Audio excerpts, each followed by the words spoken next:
Inter అయిపోయిందా? Engineering ఎక్కడ join అవ్వాలా అని ఆలోచిస్తున్నారా? స్కిల్ జెన్ లో జాయిన్ అవ్వండి. 100% జాబ్ సాధించండి. వాడు వెళ్ళడు. ఎటువంటి పరిస్థితుల్లో ఆ కుర్రోడి ఊరు విడిచాడు. రే రాజన్న, కోడితే మెడకాయ మీద తలకాయ నేల రాలిపోద్ది. ఏయ్, ఎవరి మెడ మీద తలకాయ ఎప్పుడు రాలాలో అప్పుడే రాలుతుంది. నేను చెప్పేది వినండి.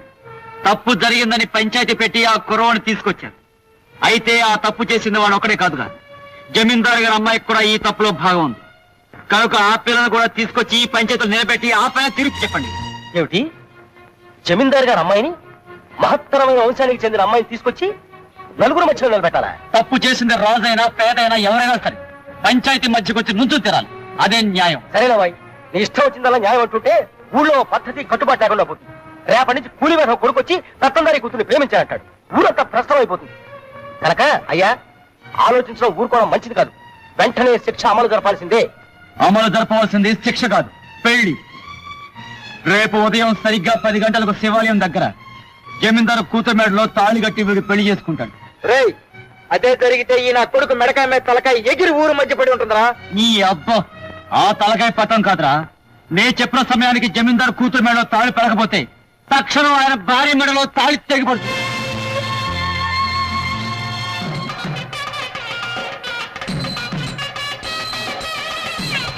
రాజన్న, పూజారి గారు పెళ్లి జరిపించడానికి రానుంటున్నారు. రానన్నాడా?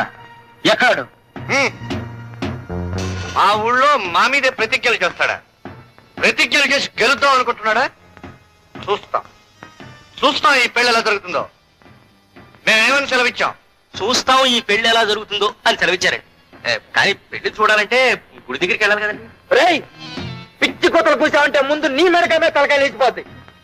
ఈ పెళ్లి జరిగిందంటే ఈ ఊళ్ళో సగం మంది మెడకాయల మీద తలకాయలు లేచిపోతాయి. ఏమనుకుంటున్నావు? నీకు దండం పెడతాను. నన్ను నీకు ఉపయోగించకయ్యా. నేను దగ్గరుండి పెళ్లి జరిపించానని తెలిస్తే ఆ జమీందారు నా చర్మం వలిచి చెప్పులు కుట్టించుకుంటాడు. నన్ను వదిలేనాయనా, నన్ను వదిలే.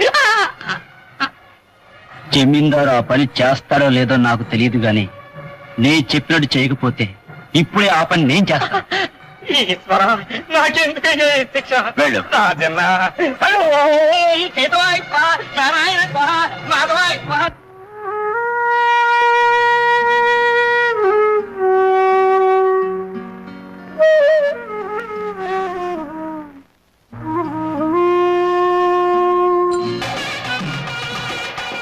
ఆపండి, పెళ్లి కుదిరే రాలేదు. ఇంకే మేడ తాళాలు ఎందుకు? ఆపండి. రేయ్, వాయించడం ఆపారంటే నేను వచ్చి మిమ్మల్ని వాయిస్తాను.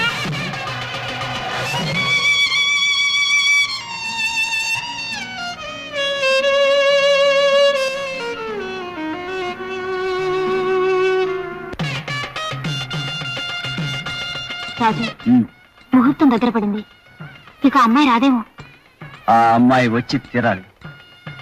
వచ్చి రాజనా, అమ్మాయి రాదు. జమీందారు గారి ఇంటి చుట్టూ కాపలా పెట్టారు. రేయ్, ఎక్కడ నా కత్తి?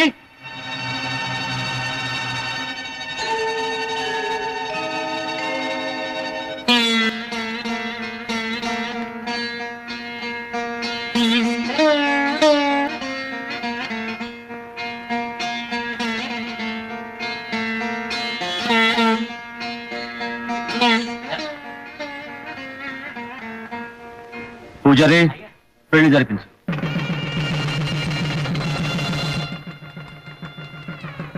ఏమిటి మేళ వినపడుతుంది? ఏం జరుగుతున్నట్టు? పెళ్ళైన వాడివి మేళ వినపడుతుంటే ఏం జరుగుతుందో తెలీదా? 3 ముళ్ళు వేస్తున్నట్టు. అది తెలుసులేవయ్యా. పెళ్లి కూతురు లేకుండా 3 ముళ్ళు ఎవరికేస్తున్నట్టా అని. ఏ మేక పిల్లకు, కోడి పిల్లకు, రాయికో, రప్పకో వేస్తున్నాడేమో. అయ్యారు అక్కడ పంతులు గారు అబ్బాయి అమ్మాయి గారి మేడం 3 ముళ్ళు వేసాడు. అది అసలు గుడికి ఎలా వెళ్ళింది? అమ్మగారు దగ్గర నుంచి తీసుకొచ్చారు.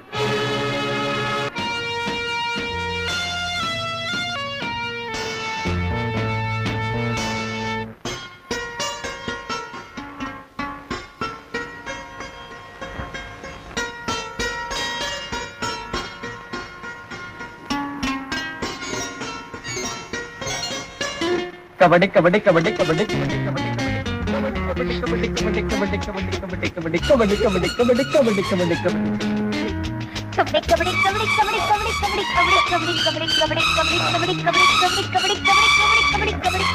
కబడ్డీ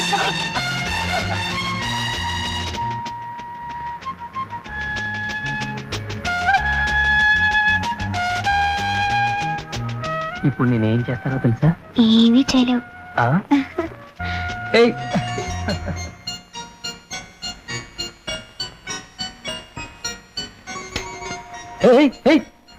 లైట్ ఆఫ్ చేస్తావా? చూడు నేనేం చేస్తాను.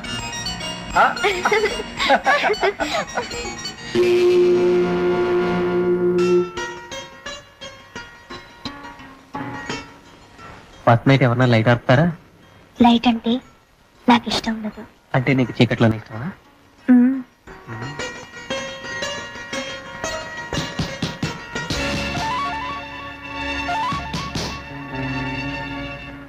అయ్యో, ఎవరో వచ్చినట్టున్నారు. వెళ్ళి చూడండి. వీడెవడండి పానకంలో పొడకలాగా? ఎవరు?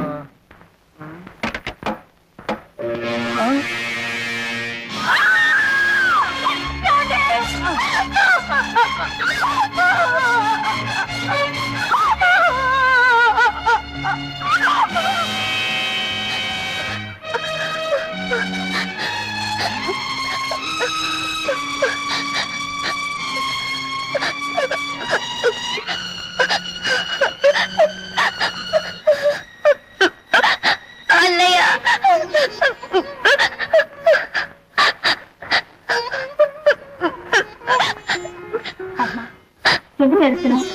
ఇంకేం భయం లేదు. ఫ్రెండ్స్ కాదు. ఊరుకోమ్మా, ఊరుకో. పెద్దవాళ్ళు ఓటమి ఒప్పుకోరు. ఇలాగైనా గెలవాలని ప్రయత్నించారు, కానీ ఇందులో కూడా వాళ్ళకి ఓటమి ఎదురైంది. ఊరుకోమ్మా, రవికి మరేం పర్వాలేదు. గండం గడిచింది. భార్యాభర్తలు ఏకమయ్యే తొలి రాత్రి ప్రాణం తీయడానికి ప్రయత్నించారు ఎవరో. చచ్చా, వాళ్ళు అసలు మనుషులేనా? ఆ రాక్షసుడెవడో నాకు తెలుసు. రేపు ఉదయం సరిగ్గా 10 గంటలకు శివాలయం దగ్గర జమీందారు కూతురుమేడలో తాళి కట్టి వీడు పెళ్లి చేసుకుంటాడు. రేయ్, అదే జరిగితే ఈ నా కొడుకు మెడకాయ మీద తలకాయ ఎగిరి ఊరు మధ్య పడి ఉంటుందిరా. రేయ్, అదే జరిగితే ఈ నా కొడుకు మెడకాయ మీద తలకాయ ఎగిరి ఊరు మధ్య పడి ఉంటుందిరా.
నేను చెప్పేది ఏమిటంటే, ఏదో ఒక పథకం పన్ని ఆ రాజన్న గారిని కటకటాల వెనక్కి పంపించాలి. ఏమని సెలవిచ్చాం మేము? జైల్లో పెట్టాలని సెలవిచ్చారండి. తమరు చెప్పింది బాగానే ఉంది కానివ్వండి, జైలే మన సొంతం కాదు కదా, మన గిట్టని వాళ్ళని అందులోకి తోసేయడానికి. అందుకే నీకు బుర్రంది కానీ అందులో బుద్ధి లేదంట. బుర్రంటూ ఉండాలే కానీ జైలు మందవుతుంది, జైలరు మనవాడవుతాడు. ఆ రాజన్న గారిని కొన్నాళ్ల పాటు జైల్లో రెస్ట్ తీసుకొనిస్తే బయట మనకి రెస్ట్ దొరుకుతుంది.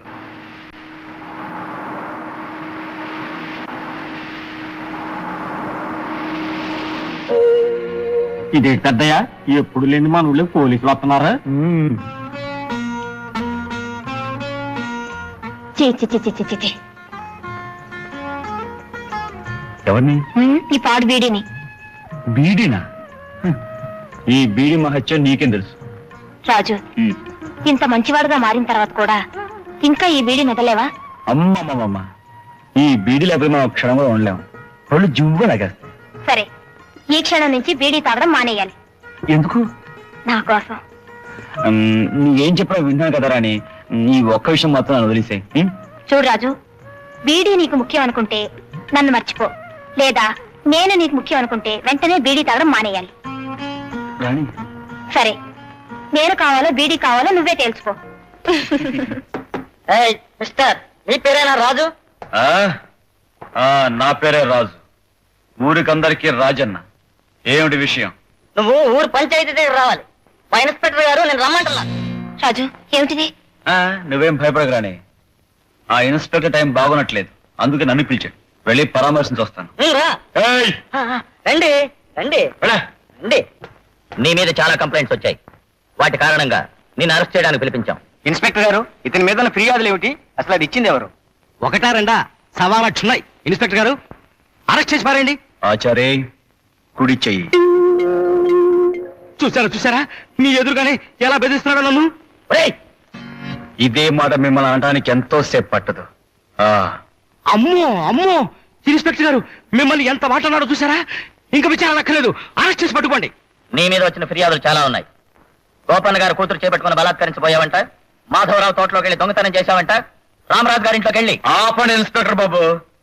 గుళ్ళో మంత్రాలు చదివినట్లుగా ఫిర్యాదులు వరుసగా చదవడం కాదు.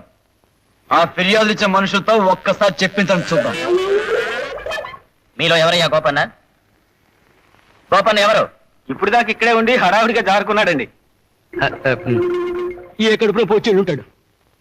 ఆచారి, కుడి చెయ్యి. ఇన్స్పెక్టర్ బాబు, గోపన లేకపోతేనే ఆ రెండో ఫిర్యాదు ఇచ్చిన మనిషిని పిలవండి. అలాగే. తన తోటలో ఇతను దొంగతనం చేసినట్టు రిపోర్ట్ ఇచ్చిన మాధవరావు ఎవరయ్యా? ఎవరు? ఇదిగో, ఇప్పటిదాకా ఇక్కడే.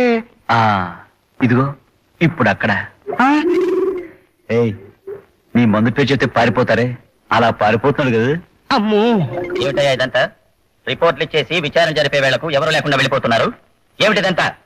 అయ్యా, అన్నీ లేవనుకోండి, ఒక్క మున్సబ్ గారి రిపోర్ట్ చాలు కదా. ఆయన మీద హత్యా ప్రయత్నం చేశాడు, అందుకే తను అరెస్ట్ చేయొచ్చు. ఏవయ్యా మున్సబు, నీ మీద ఈ రాజన్ హత్యా ప్రయత్నం చేయబోయాడా? లేదు.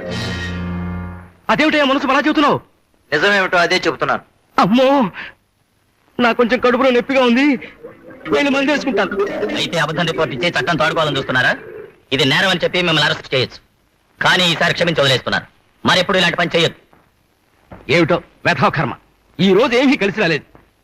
ఆ రాజన్న గారిని జైలుకి పంపిద్దామంటే కుదరలేదు. అవునండి, ఊరంతా అనుకుంటుంటే ఇంటింటి దగ్గర ఆగి మరీ విన్నాను. వాడు మాటకి ముందు ఆచారి కుడి చెయ్యి, ఆచారి కుడి చెయ్యి అని పదే పదే అన్నట్ట. ఏమై ఉంటుందో వాడి ఉద్దేశం. ఏమీ ఉండదు. ఇదిగో, నువ్వు అనవసరంగా నన్ను ఎక్కువగా భయపెట్టకు. అది కాదండి, ఊరంతా ఏమనుకుంటున్నారో తెలుసా? పోలీసుల్ని కూడా పిలిపించాడు.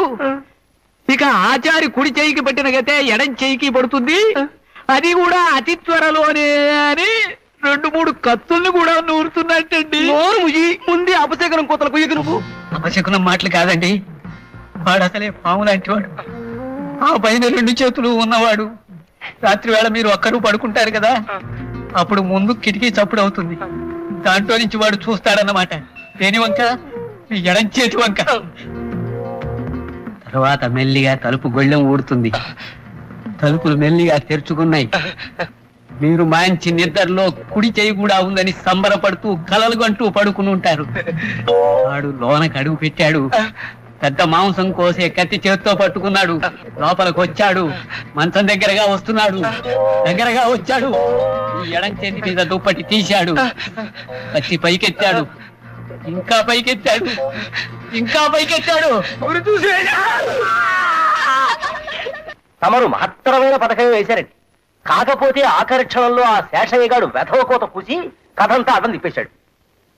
ఆచారి, అయ్యా, సామదాన భేద దండోపాయాల్లో ఈ రాజన్న గారి మీద ఉపయోగించాల్సింది దండోపాయమేనయ్యా, సందేహం లేదు. మేమేమని సెలవిచ్చాం? దండోపాయమైన సెలవిచ్చారండి. కాకపోతే మన ఊళ్ళో వాడి జోలికి వెళ్ళిన మగాడు ఎవడున్నాడండి? ఆ చెయ్యి కూడా ఉంటే తమరే వెళ్ళుండేవారేమో కానీ పాపం. నువ్వు నోరు మూసుకోపోతే ఈ ఉన్న ఒక్క చేత్తోనే నిన్ను బాయించగా.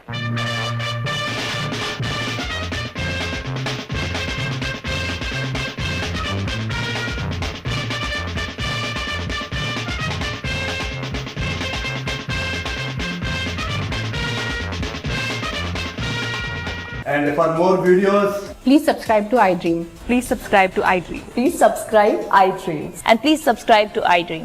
For more videos, subscribe to iDream. please like, share, and subscribe to the channel. Congratulations, iDream. Subscribe to iDream. Subscribe to iDream. So subscribe to iDream Media. iDream ki iDream team అందరికి huge congratulations. Please subscribe iDream Media. Please subscribe to iDream. Subscribe iDream. Please subscribe to iDream. iDream అంటే నా కళల channel subscribe చేసుకున్నారు, నోరు తిరుగుతలేదు. మీరైతే గంట గుర్తు కొట్టండి. For more such videos, please subscribe to iDream. Subscribe to iDream. Please subscribe to iDream. Please subscribe iDream Media. Please do subscribe to iDream. Please subscribe to iDream Media. For best entertainment and information, please subscribe iDream. And don't forget to subscribe to iDream.